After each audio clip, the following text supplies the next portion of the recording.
start everything with the best Almighty Allah, who is the most merciful and kindness to everyone. Assalamu alaikum dear students. Today we learn in a class 7 math. So आज हम start कर रहे हैं class 7 math. तो बच्चों class 7th में आज हम यूनिट जो है 10 वो स्टार्ट कर रहे हैं। तो क्लास 7 में यूनिट 10 उसका नाम क्या है? Fundamentals of geometry. मतलब फंडामेंटल्स ऑफ ज्योमेट्री क्या होता है, इसी के हम डेफिनेशंस कुछ यहाँ पे मैंने कुछ लिखी हैं, उसको हम इंट्रोड्यूस कर रहे हैं। तो फंडामेंटल कंसेप्ट ऑफ ज्योमेट्री या फिर फंडामेंटल ज्योमेट्री क्या होता है? तो it is a branch of mathematics. ये एक जो है ब्रांच है किसकी? मैथमेटिक्स की। मतलब विच कंसर्न्ड विथ द साइज, मतलब जो है कंसर्न्ड है किसकी? साइज के साथ। और फिर shape, angles and dimension of things are object is called fundamental concept of geometry.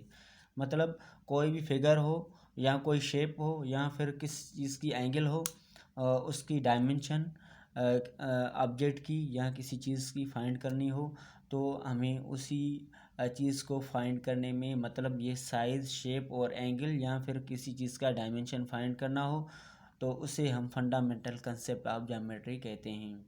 तो इसी तरह इनकी कुछ बेसिक पॉइंट्स हैं, जैसे ये साइज़ कैसे फाइंड करनी पड़ती है किसी चीज़ की, और शेप कैसे फाइंड करना होता है, एंगल्स कैसे फाइंड करनी होती है, डायमेंशन कैसे फाइंड करना होता है किसी भी ऑब्जेक्ट का।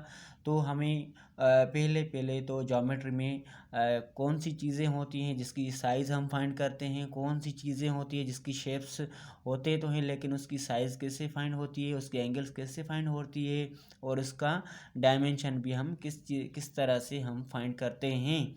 तो हम अभी जो है कुछ बेसिक पॉइंट्स हैं या फिर कुछ बेसिक टॉपिक्स हैं, उसे हम इंट्रोड्यूस करेंगे।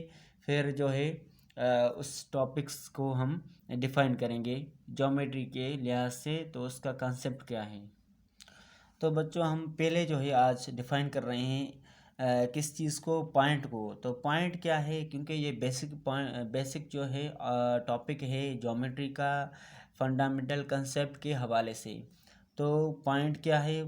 Point has a no dimension. Point को कोई भी डायमेंशन नहीं होता।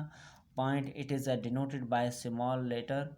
या फिर पॉइंट क्या है? Point is a small dot which has a no dimension. मतलब अब इस तरह भी बोल सकते हैं कि पॉइंट क्या है? Point is a small dot which is a no dimension. आप इसी तरह भी लिख सकते हैं। अगर आप इस तरह नहीं लिखते तो point is a no dimension. Point जो है एक डॉट होता है जिसे डायमेंशन नहीं होता, और it is denoted by small dot. तो आप इसे स्मॉल, और it is a named by capital letters. आप इसको किस तरह लिख सकते हैं? कैपिटल लेटर के साथ। मतलब आपको एक पॉइंट गिवन है, जैसा कि आपको यहाँ पे हम कोई भी पॉइंट ले रहे हैं, जैसा कि हमने यहाँ पे पॉइंट लिया, और इसको हम कैसे शो करेंगे? कैपिटल लेटर के। मसलन कैसे ए है, एक पॉइंट है उसको हम ए से शो किया है, और दूसरा पॉइंट है उसे हम क्या किया, किसके साथ शो किया है? बी पॉइंट के साथ। तो बी के साथ और ए को दूसरी पहली पॉइंट जो है उसको हम फर्स्ट पॉइंट को ए के साथ कैपिटल के साथ शो किया है, और दूसरी पॉइंट जो है वो बी के साथ, लेकिन बी भी हमने कैपिटल लेटर से शो किया है। तो इस तरह ये जो है पॉइंट की डेफिनेशन हो गई। अभी हम आ रहे हैं लाइन सेगमेंट। लाइन मतलब क्या होता है आपको पता है, और सेगमेंट क्या है? कोई भी हिस्सा। मतलब एक लाइन का हिस्सा हम उससे क्या कहते हैं? उसे हम कहते हैं लाइन सेगमेंट। मतलब एक लाइन हो और उसका हिस्सा, उसकी मतलब एक लाइन हो, उसके पार्ट्स को हम कैसे डिफाइन कर सकते हैं। अच्छा, तो डेफिनेशन इसकी क्या है? Straight path of points which has two end points. मतलब एक लाइन है, एक स्ट्रेट पाथ है जिसे टू पॉइंट्स हैं। मतलब कैसे? एक लाइन है जिसे टू पॉइंट्स हैं। ये एक लाइन है जिसे टू पॉइंट्स हैं, इसे हम क्या कहेंगे? ये भी हमारा लाइन सेगमेंट है। अच्छा, लाइन सेगमेंट को हमने, आपको पता है अगर टू पॉइंट्स हैं तो पॉइंट को हमने क्या किया है? कैपिटल लेटर से शो किया है, और उसके हम मैथमेटिकल कैसे लिख सकते हैं? ए बी, और ऊपर से क्या लाइन भी दे सकते हैं। और या फिर बी ए भी लिख सकते हैं, क्योंकि इसका डायरेक्शन इधर भी हो सकता है, लेफ़्ट भी हो सकता है और राइट भी हो सकता है।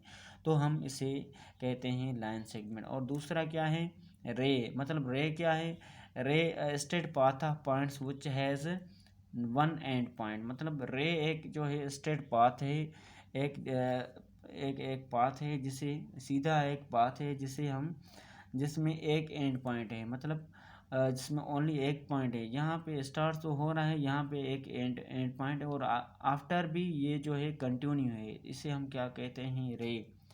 और जो लाइन है वो कंटिन्यू नहीं होती, रे जो है वो कंटिन्यू होता है। ठीक है बच्चों, तो आज हमने 3 टॉपिक्स पढ़े।